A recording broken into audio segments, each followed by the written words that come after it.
লক্ষ্মীপুর জেলা রায়পুর উপজেলার আবুল খায়ের Bhuiyan MP nomination পাওয়ায় রায়পুর উপজেলায় এক বিশাল সম্মেলন অনুষ্ঠিত হয়, যেখানে উচ্ছ্বাস ভরা কণ্ঠে তার স্লোগান দেন প্রিয় সদস্যরা।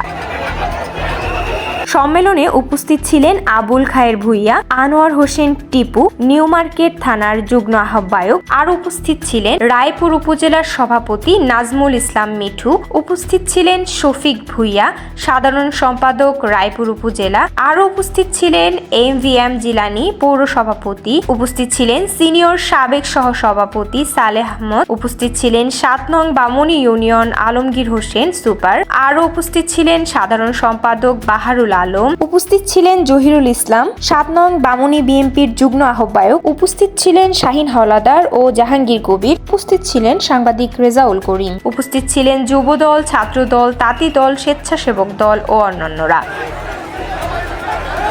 কবিরহাট টেলিভিশন থেকে জানাচ্ছি সাধারণ সম্ভাষণ ও অভিনন্দন।